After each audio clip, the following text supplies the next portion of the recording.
ay maging magandang policy ng aming tao. Okay. So, good afternoon, grade 9, Zara. Good afternoon, Sir Lawrence. Good afternoon, visitors. Welcome to Grade 9, Zara. Taas noo, Rizaleño, mabuhay. Okay, so group number 1, please take your seats. Group number 2, take your seats. Group number 3, please be seated. And lastly, group number 4, take your seats. Okay, so now before anything else, let's start our day by checking our attendance. So may I call on the secretary of each group. So let's start with group number 1. Good afternoon, Sir Lawrence. Good afternoon, visitors. I'm sad to say that we have two absent. And it's Sudaria and Malash. Okay, thank you, group number 2. Good afternoon, everyone. I'm sorry to say that our group is not complete because we have one absent, which is absent. Okay, now vote in group number 3. Good afternoon, Sir Lawrence. Good afternoon, visitors. I'm happy to say that our group is complete. Okay, very good. Group number 4. Good afternoon, Sir Lawrence. To the visitor as well as to my fellow classmates, it is an unfortunate news that we have three absentees for today, which is Barrientos Barona and Panela. Okay, so thank you. May sakit, Group 1 may to namatayan. group number 4. Mga So nag-check now, naman sa akin. as you enter this science laboratory, please be reminded that as you enter and as you exit later on after the discussion, please be reminded of our policy, which is clean as you go, or known shortly as lay go. Okay, please be reminded of that. And now, we're done on our policy. Let's have the checking of our assignments. So please take out all of your assignments and exchange paper with your seatmates. Write corrected by your name and the signature.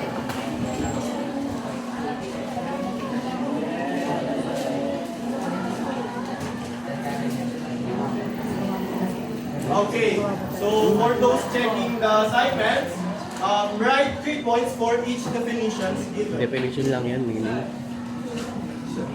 Kukunin lang naman sa ano. Okay, everybody done? Okay, so now that we're done on checking your assignments, let's start our day as usual with our science word of the day. Okay, so this science words of the day is related to our discussion for today.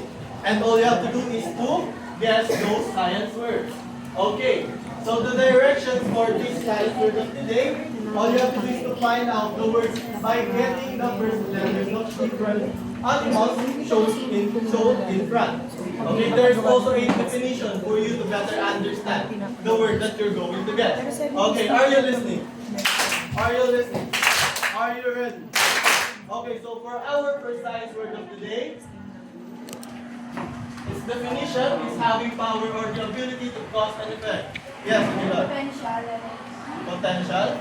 Use the letters of the animals given. Yes. Paminaw. It's potent. Okay, the first science word of the day is potent. In Tagalog, it can be translated as mabisa. Okay, mabisa, potente, or majority says makapangyarihan in Tagalog. So, we have our first science word of the day. Let's move on to our second science word of the day. It refers to anything related to motion, forces, energy, and matter. Yes. Mechanical.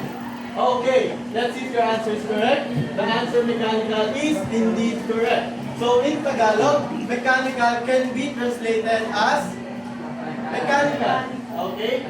So now, we have our two science words of the day. We're down to only one science word, and that is the strength and vitality required for sustained physical or mental activity. Anyone?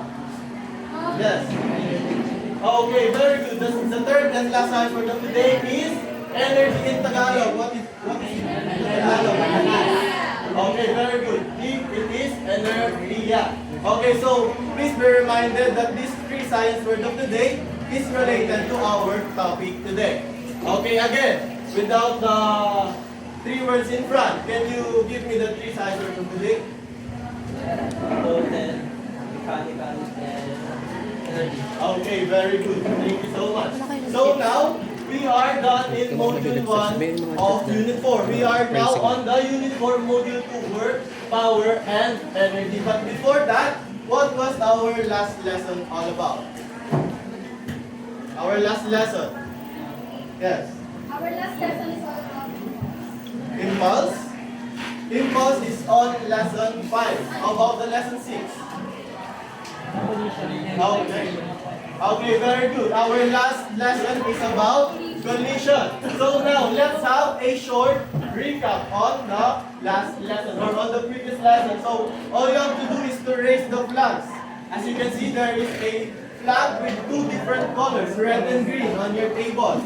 So, all you have to do is to answer true or false. Fade na lang. True or false. Mula first quarter pa Okay, namin true, yung nag-aapit. raise green flag. Be resourceful, False, James. raise red flag. Are you Gamit ko ready? yan din. Are you ready? Okay, so for our first statement, Pero sila rin ang gumawa nun. Pero collision is an encounter between two objects resulting in a state of impulse and momentum. Okay, please raise your flags. What's your answer? Okay, almost all of you answered green. So the correct answer is true. Okay, very good. So almost most of you got the correct answer. Next statement. During collision, bodies with lesser momentum will experience lesser damage. Okay, please raise your flags. bali ma'am, ano naman yan eh. Raise your flags. Ito yung, kay Veronica yung last. Kay Veronica yung last. Yan yung sunod na So the lesson. answer is statement Magkasunod. number 2 is indeed false. Why? What makes this statement incorrect? What do you think? Anyone? Yes. Because during collision, bodies with lesser momentum will experience higher damage. So what made the statement false, because by the statement said experience lesser damage, it should be greater damage. Okay, that is a very well defined explanation. So let's move on to statement number 3. Okay, elastic collision happens when an object bounces off after collision. Siyempre, yung Okay, explain Mr. Flags. sa ano namin, sa lesson Okay, namin, all of ganun you siya. answered green flag. So let's find out. The answer Kasi is yun, yung lesson true. 5 na yan, It siya rin bounces nag-discuss, off kaya alam after na din. collision. Hindi ako That is nag-lesson the siya. Elastic collision. And last statement. Anong strategy We na have in elastic collision happens when an object sticks together before collision. Okay, please raise your flags. Okay, some of you answered green flag, some of you answered red flag. Okay, the correct answer is false. Why? What's the... Okay, yes. Okay, it should be after collision. Okay, collision, the sticking of two objects that collides happens after collision, not before collision. Okay, now we're done on our short recap. Now we will move on. So are you excited to our game today? Yes! Okay, so now we are having our Olympics for today. Okay, and this Olympics is titled as The Day the Music Stops. Okay, so are you familiar with the game Stop Dance? Yes! Do you know the steps on the dance wellness? Yes! Okay, so if yes, everybody please stand up. Okay, every time I stop the music, you will also stop on dancing. Okay, are you ready? Okay, Alice is the best policy. If you think that you move after the music is being stopped, you will be seated. Okay, understand? Yes. Okay, now let's.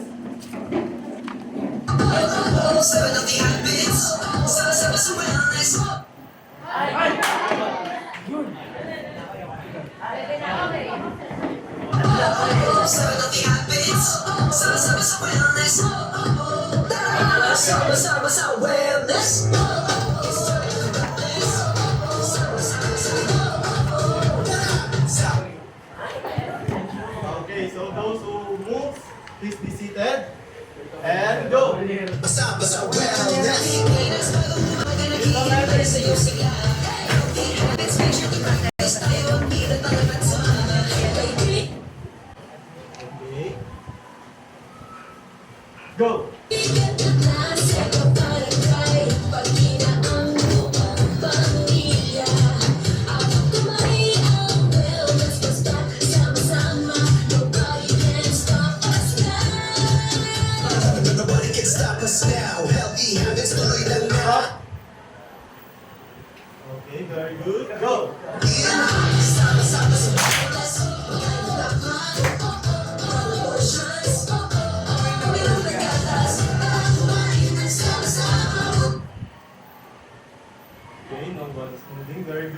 Go!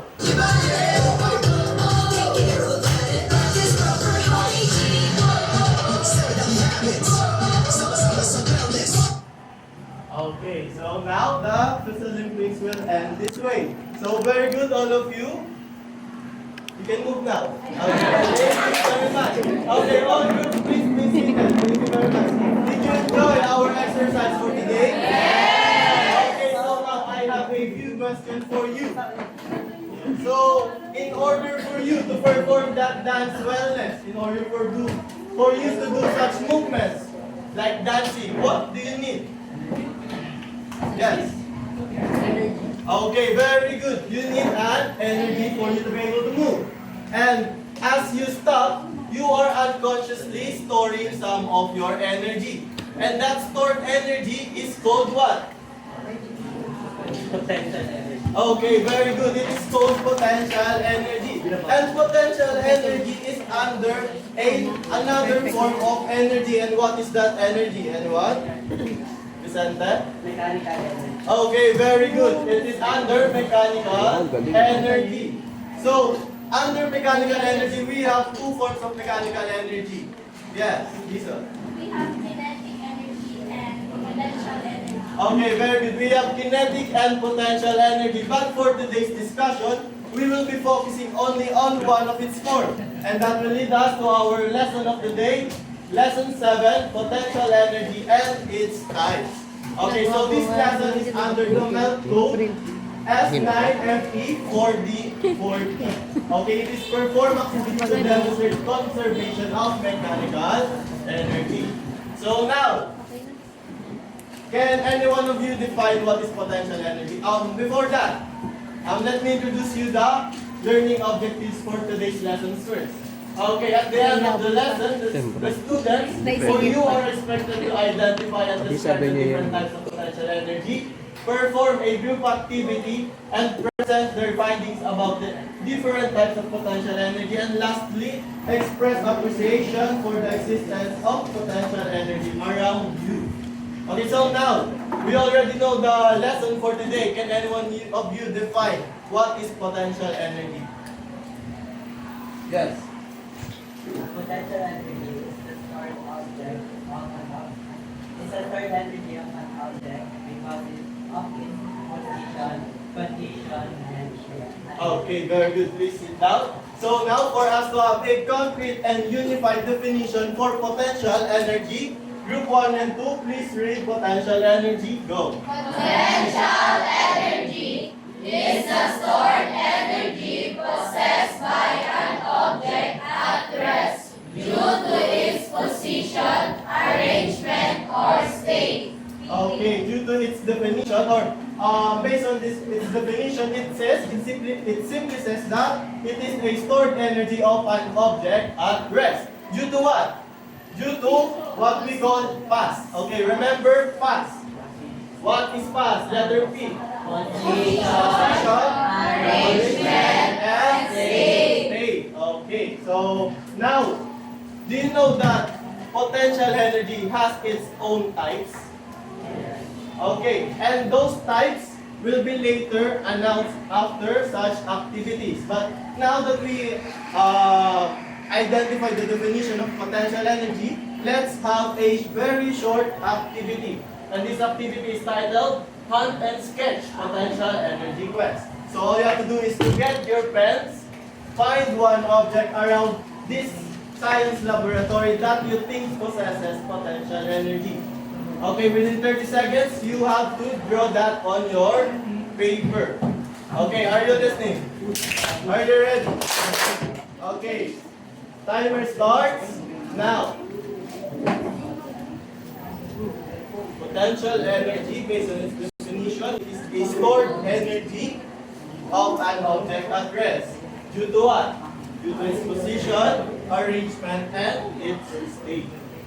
So identify what objects around you possesses potential energy. 5 seconds.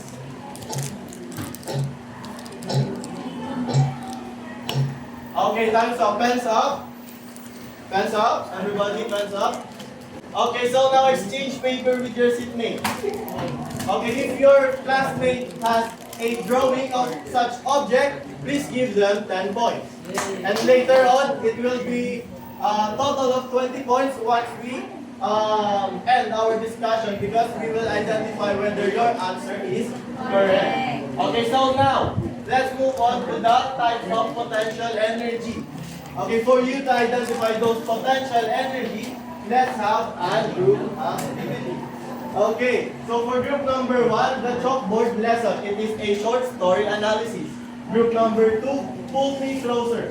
Okay, group number 2, do you have the pet simulation downloaded on your phone? Okay, and group number 3, Uy, may spark. Okay, it is a poll. And in group number 4, now you know, it is a news article. Okay, so now I will be distributing the directions and the guide questions that you have to answer by group, and you will be given only 5 minutes to accomplish it. After it, each group will be given 2 minutes to present their works in front. Okay? Okay, so now, let's start our timer.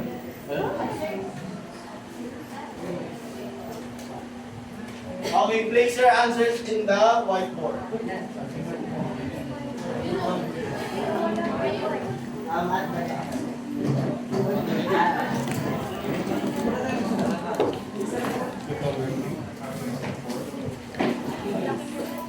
Okay, on your paper with the direction and guide questions, there are 2 rubrics.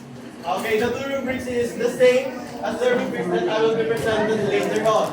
You will be graded based on your performance during and after presentation.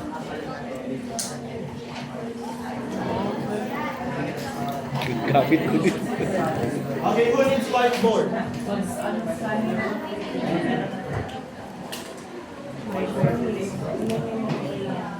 Okay.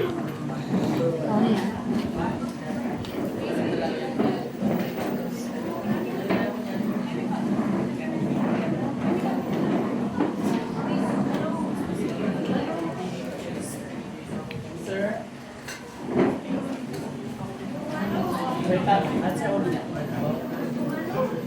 Okay, you don't have to copy the questions, you have to answer it only.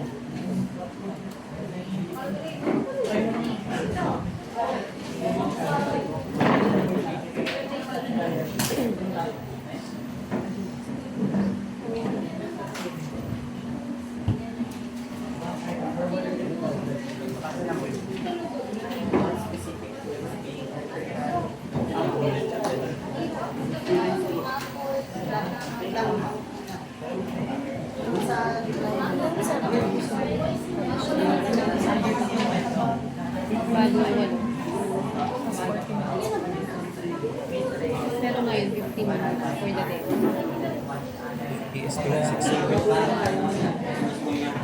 Oo nga. Boring. Kaka-boring ko lang. Parang ano kasi yung ano yun. Parang ano, 2 weeks ako sa hospital, 1 week ako sa bahay. Pumasok na agad ako. Ang time na lesson. Lawrence, Grabe talaga. sabi mo sa'yo materials ka. Materials. Kaya pumasok. Nasa beach. Hirap parang malaki ako sa bahay. Pero anyway, talaga, anyway, paano na bayad sa iyo? Ugat mo bigas sa depot. Hindi na nagtao na rin. Pag-teacher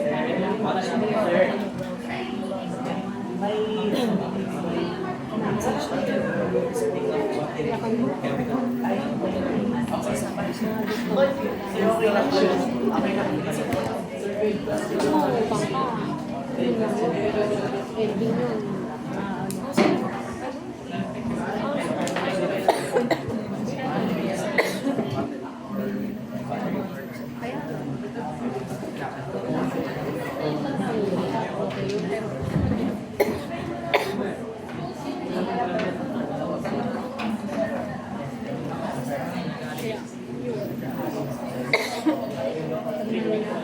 Wala na sa iyo. Wala na.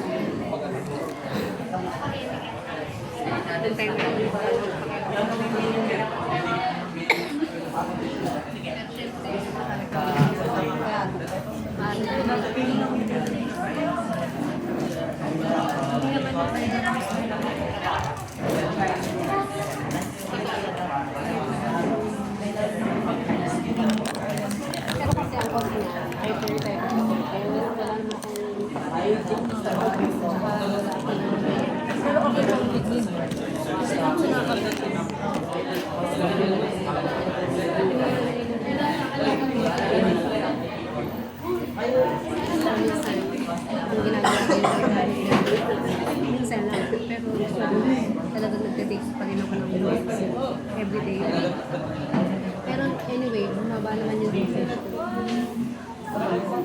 Pag makikita mo sa mata ko, hindi pantay. Yun na yun.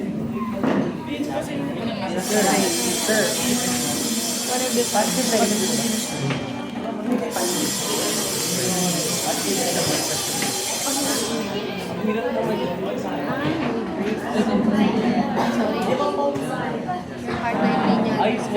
Okay, time's up. Everybody, please be seated.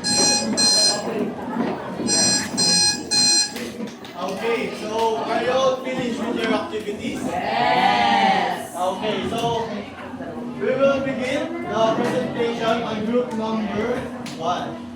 Okay, kindly stand up, the presenters in group number 1. Dati nga hindi ako makakonsulat. Parang lang yung kapilipin ako. Hindi talaga siya pantay yung kwet. Ay, half lang yun. Half daw. Yung time na yan. Hindi na ako makapagsalita. Yung time na yun. Good afternoon, Sir Lawrence, and good afternoon, visitors. Actually, no, Friday yung... We are the group 1 and our the topic is that your board lesson or that Ako dapat 5 days. so the story is the classroom was quiet except for the soft escape and for the soft scrape of jaws. Mr. and Mrs. Reyes stood by the board while her student watched a heavy textbook balanced on the edge of a high shelf. Imagine, she said, this book is weighty. She wrote on the board, gravitational potential energy, or GPE equals mgh. So because it's high above the floor, she continued, the book has stored energy. You can learn forward, so it has energy even it's not too big. Exactly, Mrs. Reyes smiled. The mass or M, the height or H, and gravity is G. Give it energy just by being up there. To prove it, she gently pushed the book. It fell, thumping on the floor. The class jumped then laughed. The gravitational potential energy didn't disappear. She said it changed into motion. So as the bell rang, the students looked around the room at shelves, window, and hanging lights. Realizing that inside their classroom, energy was quietly waiting everywhere. Right question. What is the type of potential energy identified in the story? Gravitational potential energy. Because energy stored of an object high above the ground. So also, the higher the object is the greater the gravitational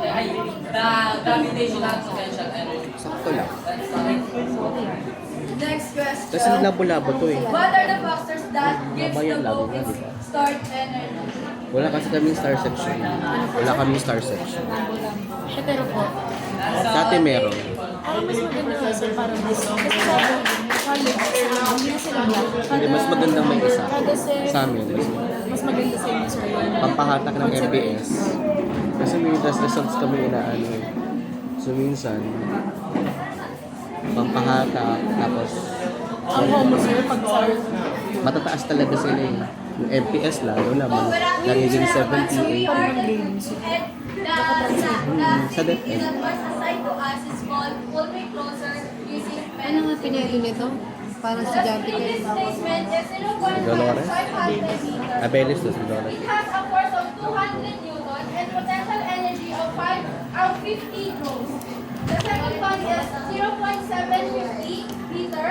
It has Kasi a ano, force of Vincent, hindi 300 nagpap- newton and a potential energy of 150 joules. The next one is Wala. 1,000 Notice na wala. one meter. It has a 400 newton force and potential energy Sa, of sa kanya ko nga natutunan yun eh. And May then we may call tayo na on habang as a report. Angel Dixon to answer the guiding. Sa akin na lang dapat. Right, now that we know the answers, Mrs. Dixon, can you answer these guided questions? For number 1, how do you describe the relationship of the strings applied force to its potential energy? The relationship between applied force and iPhone yun potential eh. energy. Charot. The harder you push or Si pull dati ko on yun the eh. spring, the Sino? more it Si Vincent. Nakapla stretches lang. or Oo, no? squishes, and Tanda the ko. more energy it Ano spends. ka kami mo? 42. Thank you. For number 2, Tanda mo when na you kayo. stretch Hindi daw and eh. compress the Hindi string, daw. what do you naman. think is the stored potential energy? When you stretch 30 or na ako squish a na spring, 30 the o energy 40 na ako flows na is kaya nga called sabi ng doktor. potential Hindi energy relevant or kung elastic nangyayari sa atin. potential. Kasi usually pagka na-stroke, matatanda. That's all for Kaya nga, the report. Thank you very much for listening. Group number 2.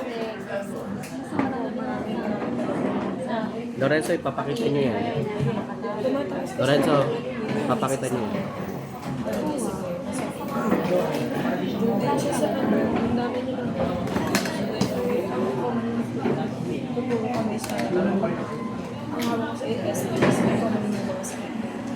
Mga bata rin, no?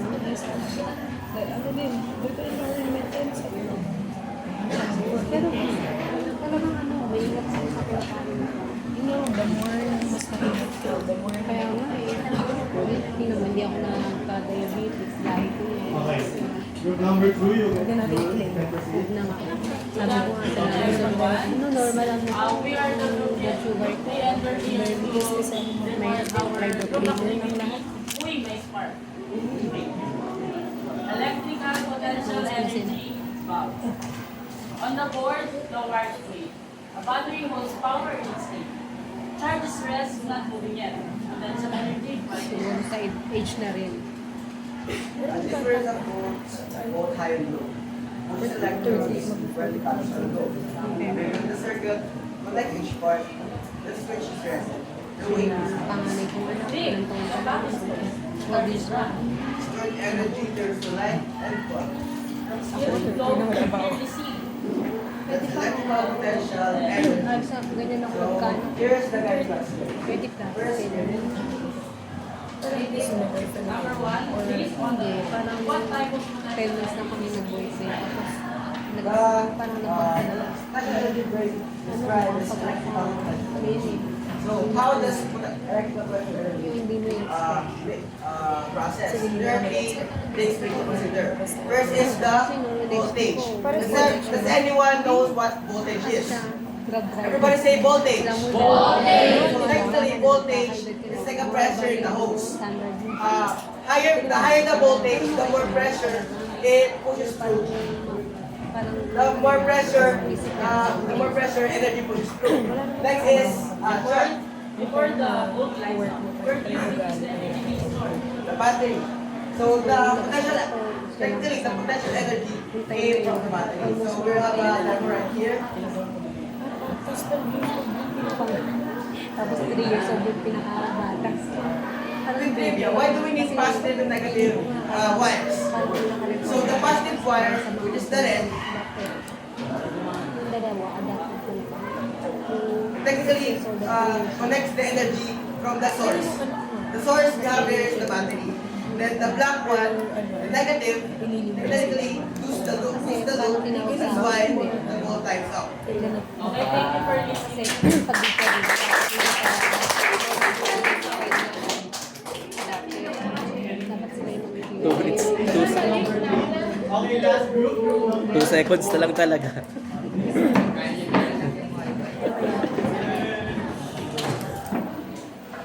kasi yung mga ito yung back result.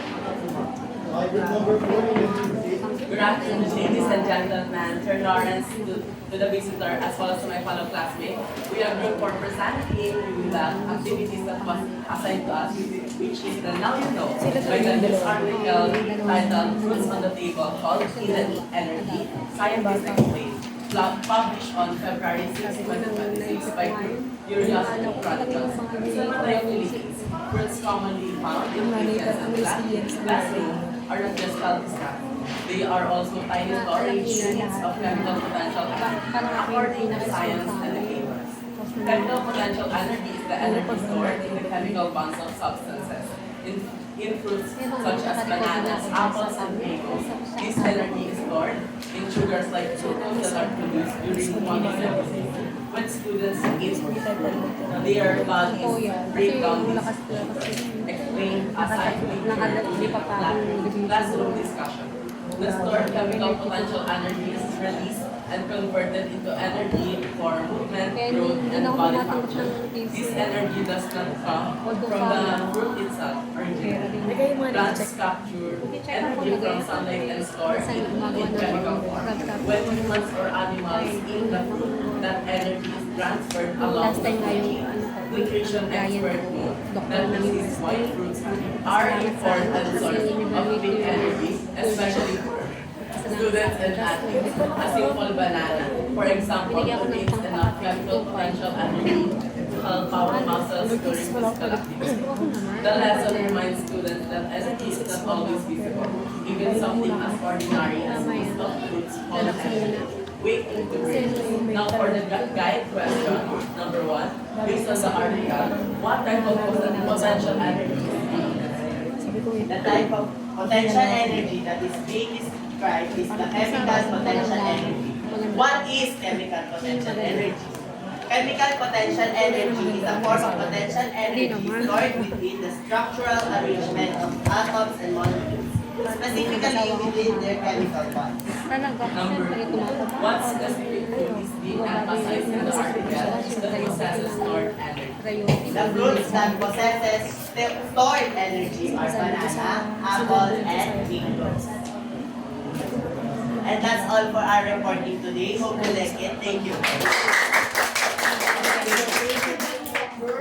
So now, let's have a quick scoring for each of the groups based on their performance during the activity and the reporting. Okay, for group number 1, based on their activity during, I gave them 20 points. Okay. Over 30. Meanwhile, in their reporting, they got perfect score of 25. Okay. In group number 2, I gave them 28 as well in their doing of the activity, and perfect score of 25 on their reporting. And in group number 3 and 4, both of you got the perfect score of 30 and 25 on both groups. Okay, so now, give yourself a very good clap. What is that clap? 1, 2, 3, 1, 2, 3. Very good, very good. Okay. Ngayon lang yan. Hindi kami nagaganyan. Go. No way, yan kasi ako eh. Kaya yan Okay, so very good. So now that we've Sabi ako lang encountered mag-ano the iba-iba. types of Pero hindi ako potential nagagawin energy, yan. what are those galing lang. potential energy that you've just discovered based on our activity? Anyone? Lorenzo. Versus electrical energy. Okay, how about another? Chemical potential. Yes? And lastly? Elastic potential. Okay, very good. We have gravitational, elastic, electrical, and chemical potential energy. But in reality, it's not just only 4. There is a 5 types of potential energy, and do you have an idea on what is this? That potential energy? Yes, Ginawa. The potential energy is nuclear potential energy. Okay, very good. So thank you. We see that. Okay, now let's discuss more about these types of potential energy. Let's begin with Simple patch. gravitational potential energy. Group number 3, please read. Gravitational potential energy. Go. Gravitational potential energy is the energy an object has because of its position above the ground. The higher it is, the more energy it has. Okay, based on the discussion or presentation of group number 1 in gravitational potential energy, what are the 3 factors that gives an object its gravitational potential energy? Anyone, what are those 3 factors? Sir, Yes. mass, height, and gravity. Okay, very good. The 3 factors are the mass, gravity, and height. Please give her a 5 claps. 1, 2, 3, 4, 5. Okay, so now that will lead us to the equation for gravitational potential energy, which is gravitational potential energy is equal to mass times gravity times I. But in proportionality, in terms of proportionality, how do you read this, everyone? Gravitational potential energy is directly proportional to mass times gravity. Okay, again, in terms of proportionality, gravitational potential energy is Directly proportional to mass gravity. okay, again, mass, gravity, and time. Only 4 times. Again, gravitational potential energy, go. Gravitational potential energy is directly proportional to mass, gravity, and height. Okay. When we say directly proportional, when the mass increases, what will happen to gravitational potential energy? It will increase as well. How about if the height becomes higher? What will happen to gravitational potential energy? Will it increase or decrease? Increase. How about if the mass decreases? What will happen to our gravitational potential energy? It will also increase because it is directly proportional. If the other side is rising, the other side will also rise. If it is decreasing, the other one will also decrease. Okay, so now let's have an example for gravitational potential energy. Okay, so first one, we have the apple hanging on a tree. Is it, what makes an apple hanging on a tree? It's stored energy or gravitational potential energy. Based on the 3 factors. Okay, I heard someone says height. That's one. Another one. Mass. And gravity. Okay. The one that gives the gravity hanging from the apple, rather hanging from the tree, is the gravity. And it has its own height and mass as well. That's why it is an example of gravitational potential energy. And the second one, book on top of the table. Just like in the apple hanging on the tree, it has its own mass, it has its specific height, and it is also pulled by gravity. That's why it keeps on the table, on top of the table. And lastly, the roller coaster at the top of the roller coaster. Okay, now, is the roller coaster moving when we are riding it? Yes. Is it moving when it is on top? It is moving. But every time it moves upward, to the point that it is on the top of the roller coaster, it's slightly, or it is massively storing energy for it to be released later. Okay, so that's why it is also an example of gravitational potential energy. And let's move on to the second type of potential energy, which is the elastic potential energy. Group number 4, please read.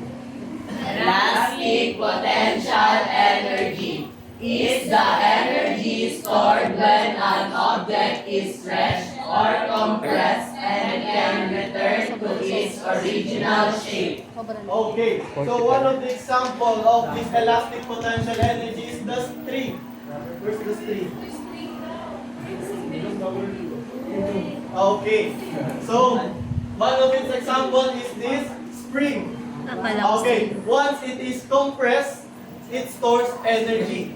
And once it is stretched, it also stores energy for later use.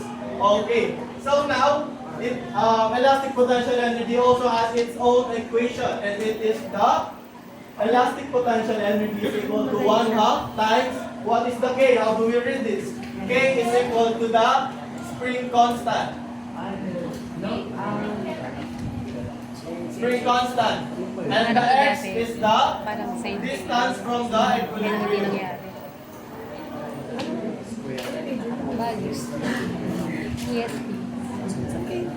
Okay, so now you know what is the K and X in that equation.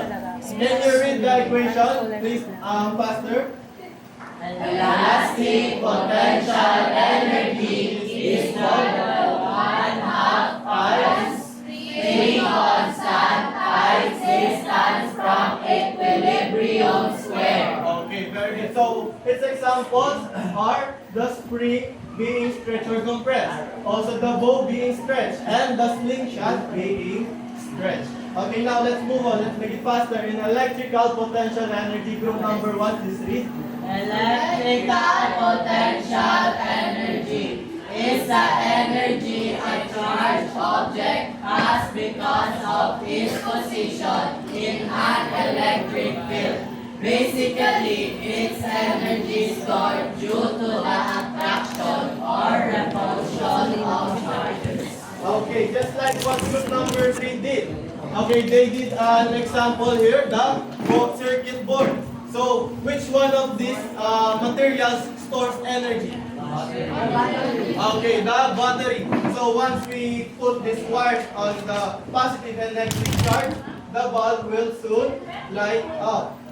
Okay, as you can see here. So, battery stores an energy and it is used by the bulb when the wire are being connected. Okay, so now, the examples of electrical potential energy is battery and also a static electricity. For example, a charged balloon. When a charged balloon is stick to your hair, the hair will follow the balloon, right? Because it attracts the hair because of its charge. Okay, now, next, chemical potential energy. It is the energy stored in the chemical bonds of substances. It is released or absorbed during chemical reactions. Okay, the only point here is the chemical reactions. In chemical reactions, there is a thing called breaking down of chemical reactions and deforming of chemical reactions. One of its example is the foods that we are eating. Okay, how do we get the stored energy from these foods? Once we digest them. Okay, the chemical bonds held by the foods is being break down on our stomach. That's why the energy is being spread throughout our body. So the example of it, aside from foods, we have the same in electrical potential energy, the batteries and the coals. And let's move on to nuclear potential energy. It is the energy stored in the nucleus of an atom. This energy can be released during nuclear reactions like fission, or splitting, or fusion, or joining. So one of its example is our sun. Okay, based on the discussion of stars and their characteristics, there are two main gases composed of sun. What are those? The Hydrogen and helium. okay, hydrogen and helium. And once those two gases fuse, they will release a massive energy. So that energy is what we call nuclear energy. So helium stores an energy. That is the nuclear potential energy. And the other example is the nuclear weapons, just like the atomic bombs, nuclear power plants as well. Okay, so now, do you have any answers on the different types of potential energy? Okay, none? Okay, what are the 5 types of potential energy? Give all of the types. Gravitational potential energy, elastic potential energy, elastic, chemical, and nuclear. Okay, very good. So now we're done on our discussion. But take a look at this picture. What do you think is this picture? Logo of what? Okay, logo of Montalban. Based on this logo, what specific tourist spot here in Montalban can you depict? Okay, very good. The Wawa Dam. And in Wawa Dam, there is an occurring reconstruction to renovate and improve the dam itself. And it is named as the Upper Wawa Dam. For us to have a clear illustration of Upper Wawa Dam, I have a short clip here.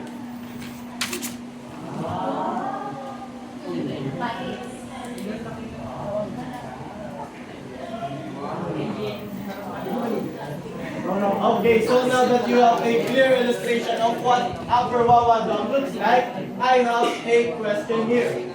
Okay, so first question.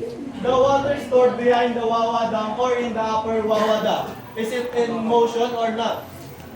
Is it moving? The water at the top of the well. Is it moving, yes or no? Who says yes? Who says no?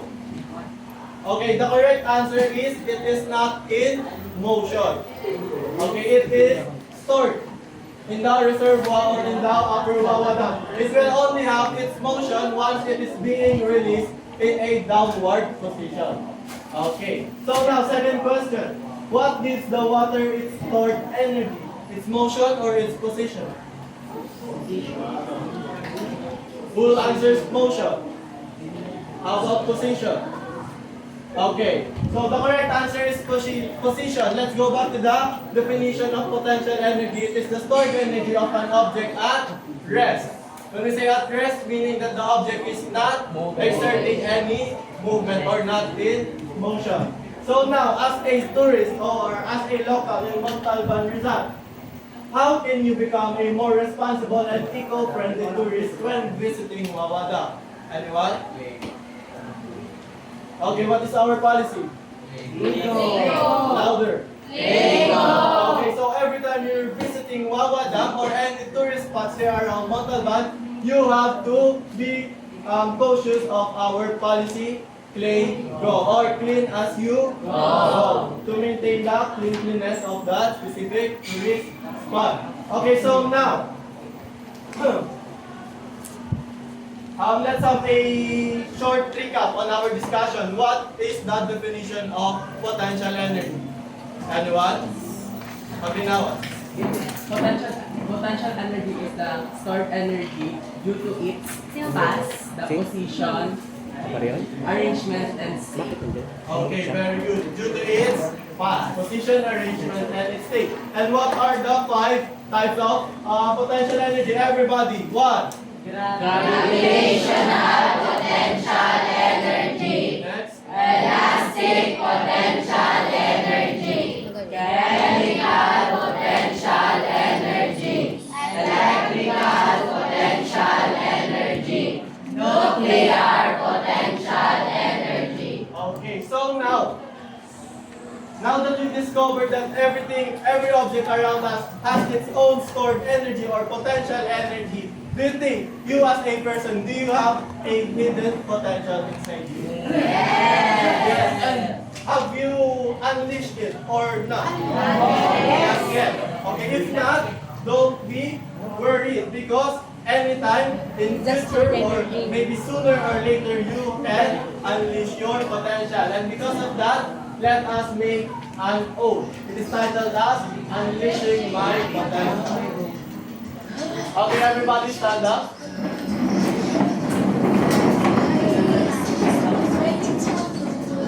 Okay, so everybody please raise your hand. Just like this. Okay, repeat after me. I, state your name. Promise to recognize my potential as a learner, even when learning is difficult. I understand that I have abilities waiting to grow, just like energy waiting to be used.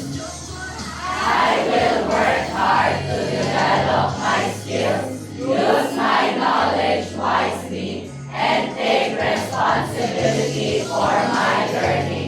I will not waste my potential, but will use it to improve myself, help others, and prepare for my future.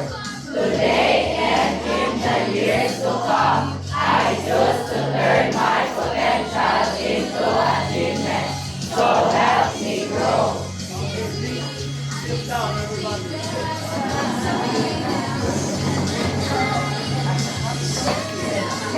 Okay, so now, after the oath you just recited, are you taking full responsibility of unleashing your potential? Yes! Okay, are you gonna let this potential stay unused? No! So, I am rooting for you once the day comes that you were able to unleash your full potential. And with that, I will make a quotation just like potential energy. Your abilities may not always be visible, but they are real. What matters is how we choose to use them. Okay, so that's all for our discussion for today. So now, I know that all of you aware that every time our discussion is coming up done and we are having our short quiz. Okay, now you don't have to write your answers on your paper. You have to answer in chorus. Okay, do you understand? Yes! Are you ready? Are you ready? Okay, question number 1. Which of the following is the most basic definition of potential energy? On my cue, say the letter of the correct answer, huh? Okay, 1, 2, 3, go! Okay, the correct answer is letter A. Question number 2. An archer pulls back a bowstring but does not release it yet. Which specific type of potential energy is primarily demonstrated here? Okay, on my cue. 1, 2, 3, B! Okay, the answer is letter B, elastic potential energy. Question number 3. Compare a battery and a piece of coal. What specific type of potential energy do they both share in common? Okay, please be aware, battery and coal. 1, 2, 3. Okay, the answer is letter B. No, the chemical potential energy. Okay, number 4. How do mass and height interact to determine the gravitational potential energy of an object? Uy, piyak na eh. Okay, on my cue. Sa assignment, piyak na. 1, 2, 3, B. Okay, who answers C? Who answers B? Okay, the correct answer is letter E. Okay, so, sorry, there is a technical issue. Okay, the correct answer is letter B. Both mass and height are directly proportional to gravity because of its equation. Okay, now, last question. Imagine a hydroelectric dam. Which statement best synthesizes the relationship between different potential energy in the system? Okay, a hydroelectric dam, just like the Wawa Dam. Once that water is being released, what do you think is the energy happening? What kind of energy? 1, 2, 3. Okay, the correct answer is it is being transformed into other forms of energy when it falls. Okay, and that energy is what we call electrical potential energy. Okay, so that's all for today. Everybody stand up. Goodbye.